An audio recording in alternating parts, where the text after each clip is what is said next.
Doctor प्रभात गुप्ता, मैं cancer surgeon हूं और जगरांव एक जगह है लुधियाना से 40 किलोमीटर दूर, पंजाब के सेंटर में है। वहां पे कैंसर स्पेशलिस्ट हूं, पंजाब के सीनियर कैंसर सर्जन में से एक हूं। बहुत सी बार मैंने ये देखा है कि जो कैंसर के मरीज आते हैं उनको कैंसर को लेकर बहुत सारे भ्रम होते हैं, वहम होते हैं, जिसकी वजह से उनका ट्रीटमेंट सफर करता है और एक ऐसी बीमारी जो बिल्कुल ठीक होने वाली है उसमें अपनी जान गंवा देते हैं। अभी पीछे एक सेलिब्रिटी हैं जो एक बहुत मशहूर क्रिकेटर भी हुए हैं, उन्होंने उनके पूरा ट्रीटमेंट हुआ, फिर भी उनके अपने मन में कुछ मिथ्या बातें थी और वो प्रॉपर गाइड नहीं कर सके। दो this is a miss Fortune, but उससे बहुत से लोग मिस गाइड भी हुए। तो दोस्त, आज हम डिस्कस करेंगे ब्रेस्ट कैंसर मतलब छाती का कैंसर शुरू से लेके आखिर तक, और कैंसर के मरीजों में क्या नतीजे निकलते हैं, क्या रिजल्ट निकलते हैं।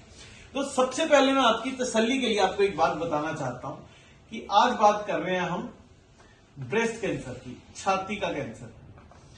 छाती का कैंसर, तो छाती का कैंसर है ये, इसका रिजल्ट क्या है। पहली स्टेज में 99% मरीज ठीक होते हैं। जो 1% जो ठीक नहीं भी हो पाते हैं वो एक फैक्टर होता है उम्र का, हार्ट डिजीज, डायबिटीज, बहुत सी और तकलीफें होती हैं जो मरीज की जान ले सकती हैं। अदरवाइज ये कैंसर पहली स्टेज में तो बिल्कुल ठीक होने वाला है, दूसरी स्टेज में भी 90% से ज्यादा, तीसरी स्टेज में 68% से लेके 90%, और वो जो है आगे रिपोर्ट्स कैसी आती हैं, ऑपरेशन के बाद हमें क्या देखने को मिलता है, ये उन चीजों पर निर्भर करता है। चौथी स्टेज में भी रिजल्ट खराब नहीं है, 5 साल निकालने वाले मरीज फिर भी 40% से ज्यादा होते हैं। मतलब जो आप लोगों के मन में एक वहम होता है, ये बीमारी ज्यादातर ठीक होने वाली है और इसके इलाज को बीच में या डर के नहीं छोड़ना चाहिए। अब आगे आते हैं इसके कारण। कारण देखिए ऐसा है कि आप बहुत ज्यादा कुछ कर नहीं सकते हैं, भगवान की बनाई हुई कुदरत है, और इसमें जो कारण बताए जाते हैं वो अभी तक साइंटिफिकली बहुत प्रूवन नहीं है कि वो वही कारण है। जिस कारण में आप नहीं कुछ कर सकते वो है जेनेटिक। जेनेटिक मतलब किसी की मदर को हो, किसी की सिस्टर को हो, तो उस केस में आपके जीन्स ये कारण बन सकते हैं कि वो कैंसर हो। ऐसे मरीजों में जिसमें कि मान लीजिए एक मदर को, एक सिस्टर को या 2 सिस्टर्स को हो तो मानते हैं कि, और जब इंडेक्स केस मतलब पहला केस 40 साल से कम की उम्र का है, फिर ये समझना चाहिए कि ये जेनेटिक हो सकता है और हमें ज्यादा तवज्जो देने की जरूरत है।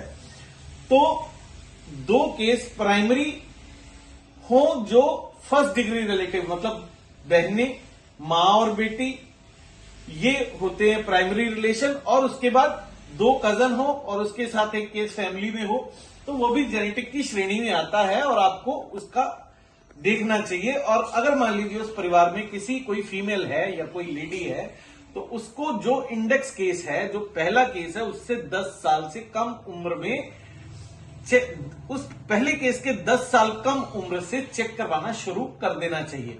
फिर भी अगर किसी के परिवार में भी है तो भी रिजल्ट, चूंकि हम सजग हो जाते हैं और उस चीज का ध्यान रखते हैं, तो किसी की जान जाए वो सिर्फ एक आपकी कह लीजिए कि उसको इग्नोर करना हुआ, उसको आपने सीरियसली नहीं लिया, वो बात होगी, नहीं तो किसी की जान तो नहीं जाती है। अब आते हैं इसके आगे और कारण जो माना जाता है कि कारण हो सकते हैं। ब्रेस्ट फीड ना करना, अर्ली मिनार्की मतलब मेंसेस का जल्दी शुरू हो जाना, लेट मीनोपॉज। लेट मीनोपॉज मतलब कि महीने का माहवारी लेट से बंद होना, ब्रेस्ट फीडिंग ना करना, कम बच्चों का होना या बच्चे ना होना, या ये इसलिए कहा जाता है कि नन्स में ये कैंसर ज्यादा होता है क्योंकि जितनी देर कोई बच्चा नहीं होगा उतनी देर फीमेल हार्मोन ज्यादा रहेंगे। ओबेसिटी एक कारण है, या मोटापा एक कारण है जिससे कि लेडीज वाले हार्मोन ज्यादा बनते हैं, और कहा जाता है कि शायद इससे कैंसर की संभावना थोड़ी ज्यादा होती है। तो ये तो हो गए अपने कारण। अब आगे आते हैं दोस्त कि मान लीजिए कि आपको शक है कि आपको छाती का कैंसर है, तो उसके लक्षण क्या हो सकते हैं। उसके लक्षण होते हैं छाती में गांठ, छाती की गांठ जिसमें दर्द नहीं हो, शुरुआत में दर्द नहीं होती है, अगर छाती में दर्द है तो ज्यादा चांस है कैंसर नहीं होगा। दूसरा, वो गांठ या छाला जो ठीक नहीं हो रहा हो, साइज में बढ़ रहा हो बिना दर्द के,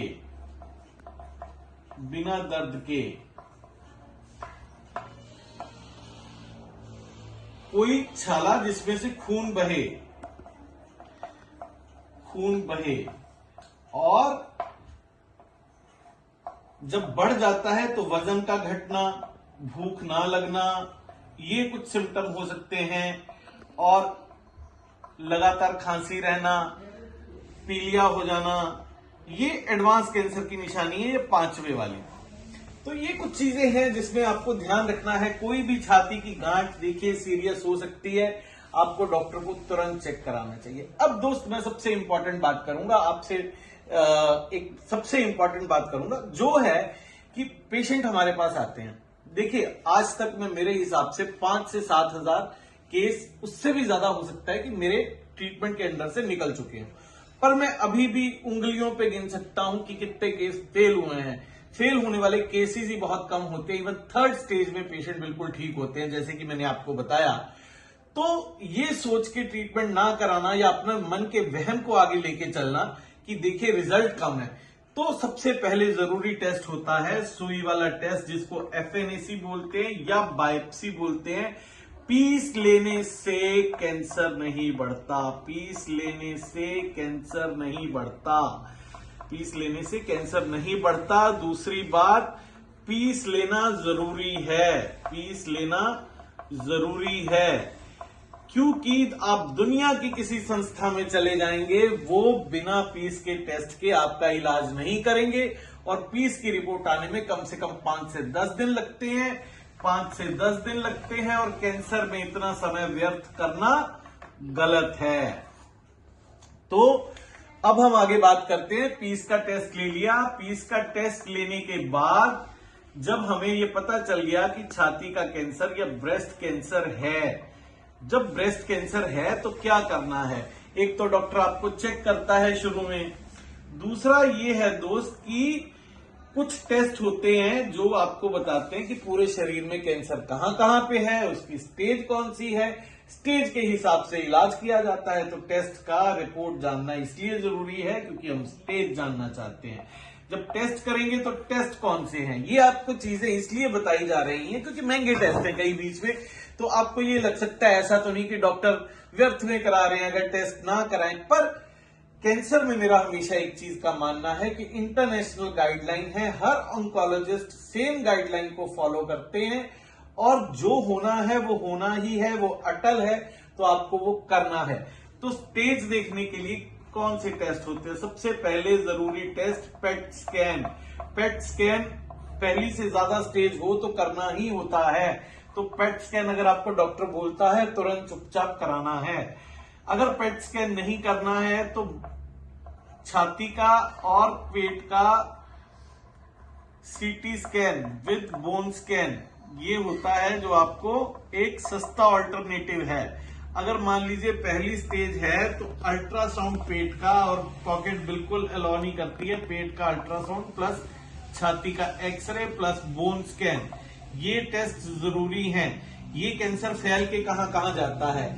जिगर में जाता है, लिवर में जाता है, फेफड़ों में जाता है, लंग्स में जाता है, ब्रेन में, मस्तिष्क में, हड्डी में। ये 4 चीजें हम लोगों को देखनी होती हैं कि ये 4 चीजों में कैंसर आगे फैला तो नहीं है। और इसकी लोकल गांठें होती हैं जिसको एक्जिला में लिम्फ नोड या सफेद खून की गांठें कहते हैं, वो लोकल की श्रेणी में आ जाता है। तो ये सारी चीजें टेस्ट में, चेकअप में हमें मालूम चलती हैं। यहां तक हमने डिस्कस किया कि इसके कारण क्या हो सकते हैं। कारण आपके हाथ में नहीं, आप बहुत ज्यादा कुछ कर नहीं सकते हैं। आपको एक हेल्दी लाइफस्टाइल बना के रखना है, अच्छा खाना पीना है, चर्बी वाली चीजें कम लेनी है, वजन को कम रखना है, एक्सरसाइज करनी है। इससे कुछ हद तक फायदा हो सकता है कि आप कैंसर का जो इंसिडेंस है उसको कम कर सके। फिर उसके बाद हमने बात की कि इसके टेस्ट कौन से होते हैं। वो टेस्ट आपको करने ही पड़ेंगे। पूरी दुनिया में हर ऑन्कोलॉजिस्ट सेम गाइडलाइन फॉलो करता है। अगर आप कहें कि एक डॉक्टर ने लिखा है, शायद मैं दूसरे डॉक्टर के पास जाऊं, वो टेस्ट नहीं कराए, मेरे पैसे बचे, कृपया इन चीजों में मत पड़िए, क्योंकि ये ठीक होने वाली बीमारी है। अब जितना लेट करेंगे, तकलीफ जितनी बढ़ेगी, उतना खर्चा ज्यादा, उतनी तकलीफ ज्यादा और ठीक होने का चांस कम। तो जो चीजें हमें सबसे पहले करनी है, एक बायोप्सी होगी। कौन सी गांठ डाउटफुल हो सकती है वो मैंने आपको बता दिया है। सबसे पहले एक बायोप्सी होगी, या पीस का टेस्ट या सुई का टेस्ट, उसके बाद पेट स्कैन और छाती और पेट का CT scan plus bone scan, या अल्ट्रासाउंड पेट का और एक्सरे छाती का विद बोन स्कैन। ये कुछ टेस्ट है जो हम करते हैं। तो दोस्त, अब हमें मालूम चल गया कि ये छाती का कैंसर है, हमें पेट स्कैन से स्टेज मालूम हो गई। इसकी 3 श्रेणियां होती हैं कैंसर की, 4 स्टेजेस होती है, 3 श्रेणियां होती हैं ब्रेस्ट कैंसर की, पहली, दूसरी, तीसरी।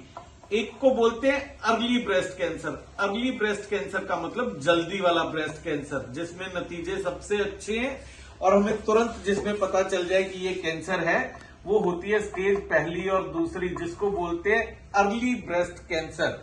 इसका इलाज मुख्यतः पहले ही चरण में ऑपरेशन होता है। ऑपरेशन होता है, फिर अगला इलाज निर्धारित किया जाता है, जो ऑपरेशन के दौरान निकाल के भेजा जाता है। उसके बिहाफ के ऊपर हम लोग डिसाइड करते हैं कि आगे आपका इलाज क्या होगा।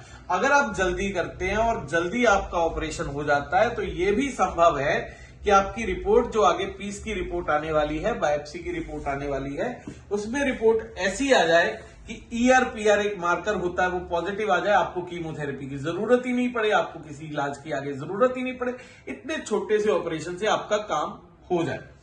दूसरी स्टेज होती है लोकली एडवांस्ड ब्रेस्ट कैंसर।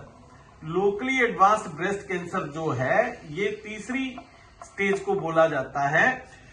तीसरी स्टेज जो है, उसमें पहले कीमोथेरेपी दी जाती है। ये वो कैंसर है जो वैसे बढ़ गया है, बगल की गांठों में चला गया है, पर बॉडी में और कहीं पे नहीं फैला है। उसका इलाज क्या है? पहले हम लोग करते हैं कीमोथेरेपी। कीमोथेरेपी से कैंसर को कम किया जाता है और फिर उसका ऑपरेशन किया जाता है। इसका रिजल्ट क्या है? मैंने आपको बताया 68 to 90%, 68% से 90% मरीज इसमें भी ठीक होते हैं, तो कोई घबराने वाली बात नहीं है। फिर आ जाते हैं चौथी स्टेज पे।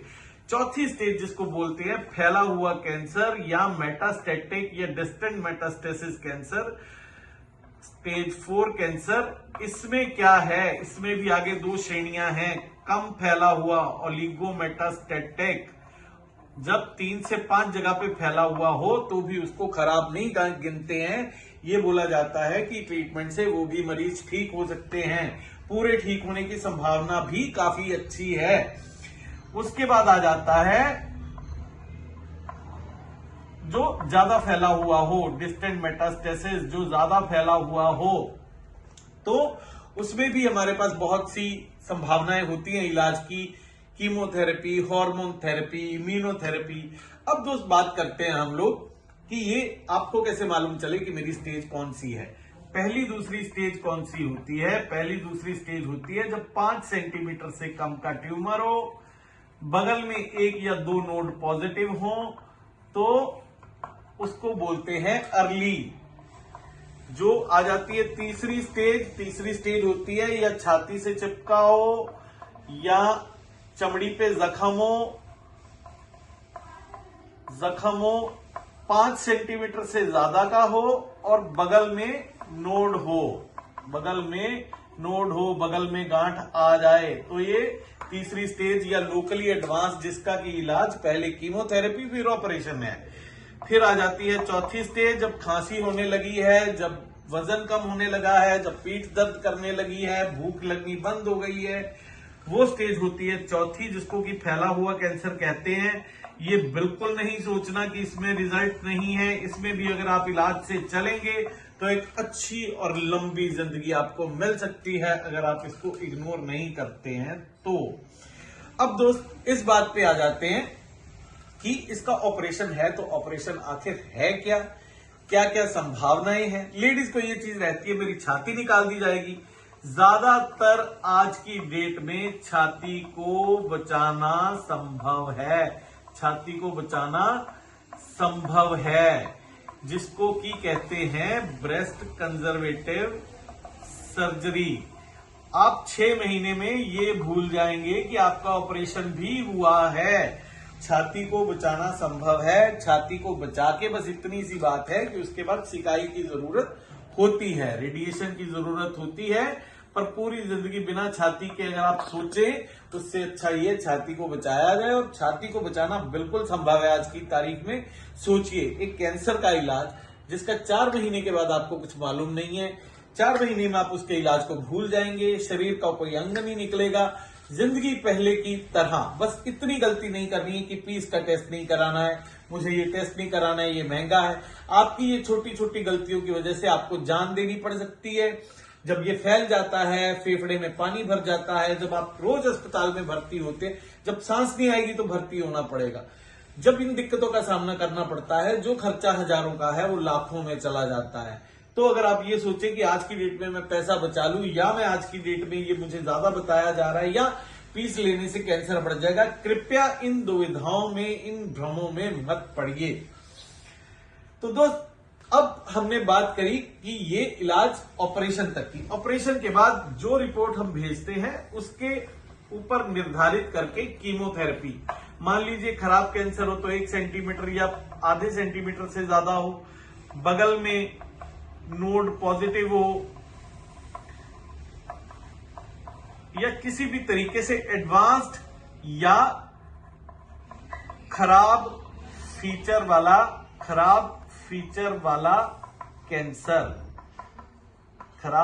वाला कैंसर, उसमें कीमोथेरेपी की या हार्मोन थेरेपी की या इम्यूनोथेरेपी की जरूरत हो सकती है। ये इलाज सुनने में जितने भयंकर और बड़े लगते हैं उतने ही आसान हैं। हार्मोन थेरेपी क्या होती है? खाने की गोली, जो ताकत की गोली आप खाते हैं वैसी सी गोली होती है, लेट्रोजोल या टैमॉक्सिफिन उसको बोला जाता है। और 21 दिन में एक बार कीमो होती है, या हफ्ते में एक बार होती है, बहुत ज्यादा बार होती नहीं है। इलाज साधारण है, सिंपल है, 3 से 4 महीना चलता है। सरकार ने इतनी सुविधाएं दे रखी हैं, आयुष्मान कार्ड की सुविधा है जो हमारे अस्पताल न्यू कोकिला हॉस्पिटल में भी है। तो इतना कुछ आपको हर चरण पे सरकार भी मदद करती है, और कुछ आपको भी हेल्थ इंश्योरेंस लेना चाहिए। अगर वो भी नहीं है तो टोटल खर्चा 2 से 2.5 लाख में मैक्सिमम करके आप अपना इलाज करा सकते हैं। तो मेरी आपसे गुजारिश है कि इस चीज को आप लाइटली मत लीजिए, क्योंकि रिजल्ट बहुत अच्छे हैं। जैसे कि मैंने आपको बताया, मैं पंजाब के सबसे सीनियर कैंसर सर्जन में से एक हूं, शायद सबसे सीनियर हूं, पहले दूसरे नंबर पे।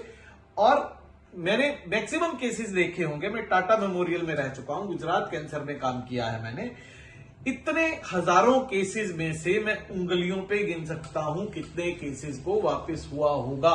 मुश्किल से 100 में से गिनती के पेशेंट फेल होते हैं। इंडिया में वैसे भी ज्यादा अच्छा रिजल्ट है, जो कि मैं सबको कहता हूं। एक, हमारा पॉपुलेशन ऐसा है, दूसरा ये यहाँ पे सुविधा बहुत ज्यादा है, तीसरा ये डॉक्टर की अवेलेबिलिटी ज्यादा है, चौथा ये कि इस पे रिसर्च इतनी हो चुकी है कि मोस्ट ऑफ द पेशेंट, ज्यादातर मरीज ठीक होते हैं। अब दोस्तों, मैं आपसे बात करता हूं कि मैं न्यू कोकिला हॉस्पिटल से बात कर रहा हूं, जगरांव, जिसमें कि हमारे पास दिल्ली से, हरियाणा, हिमाचल सब जगह से मरीज काफी आते हैं, और आयुष्मान कार्ड में भी इलाज हो रहा है। कृपया करके अपनी छोटी सी दिनचर्या को खराब करने के चक्कर में आप ये मत कीजिए कि इलाज को लाइटली लीजिए। आप इलाज को अच्छे से कराइए। कैंसर में आजकल, खैर छाती के कैंसर में दूरबीन का ऑपरेशन नहीं होता है। हमारे सेंटर में न्यू कोकिला हॉस्पिटल जगरांव में दूरबीन के ऑपरेशन कैंसर के सारे होते हैं, बड़े बड़े सारे कैंसर के ऑपरेशन होते हैं। ब्लड बैंक की सुविधा है, कैथ लैब की सुविधा है, हार्ट का पूरा इलाज होता है। तो ये सब इमरजेंसी बैकअप के साथ, वर्ल्ड क्लास सुविधाओं के साथ एक फुली एनएबीएच हॉस्पिटल है। तो आप यहां पे आके इलाज करा सकते हैं। हर प्रकार का कैंसर, बहुत कम कैंसर ऐसे हैं दोस्त जो खराब है। जैसे कि मैंने आपको छाती के कैंसर का बताया, उसी प्रकार से एक बच्चेदानी का कैंसर होता है जिसको कि एंडोमेट्रियल कैंसर कहते हैं। तो ये एक दूसरा कैंसर है जिसमें कि मोस्टली पेशेंट्स ठीक होते हैं। तीसरा आ जाता है अंडेदानी का कैंसर। अंडेदानी का कैंसर अच्छी जिंदगी मिलती है। फिर आ जाता है बच्चेदानी के मुंह का कैंसर, सर्विक्स कैंसर। स्टेज पे निर्भर करता है, ज्यादातर मरीज अच्छी जिंदगी जीते हैं। तो मेरा आपसे एक गुजारिश है कि इसको आप कृपया, अगर कैंसर का मालूम चले, मैं सबको कहता हूं कैंसर का इलाज टीबी से ज्यादा आसान है। आप इलाज कराइए, अच्छी जिंदगी जीजिए, स्वस्थ रहिए, जिंदगी को अच्छे तरीके से हेल्दी डाइट के साथ जिए, थोड़ी एक्सरसाइज किया कीजिए। और कैंसर ऐसी बीमारी नहीं है जो, कैंसर से ज्यादा खराब बीमारी हार्ट की है, कैंसर से ज्यादा खराब बीमारी टीबी की है, कैंसर से बहुत सारी बीमारियां जो बहुत खराब हैं। कैंसर आज की डेट में लाइलाज नहीं है। शुक्रिया दोस्तों, इसी के साथ मैं खत्म करता हूं। मैंने जो भी छाती के कैंसर को लेके आपके कुछ सवाल हो सकते हैं, सबको आज एड्रेस किया है। स्टेज से लेके पूरे ट्रीटमेंट तक मैंने आपको बताया है। फिर भी आपका कोई सवाल हो तो न्यू कोकिला हॉस्पिटल आपकी हमेशा मदद करने के लिए तैयार रहेगा। आपके कोई सवाल हो आप नीचे डाल सकते हैं, उसका मैं जवाब देने की भरपूर कोशिश करूंगा। अदरवाइज कोई भी आपको डाउट हो तो आप न्यू कोकिला हॉस्पिटल जगरांव, लुधियाना, पंजाब में आके करा सकते हैं। कैंसर का सबसे बड़ा और private hospital. Thank you so much.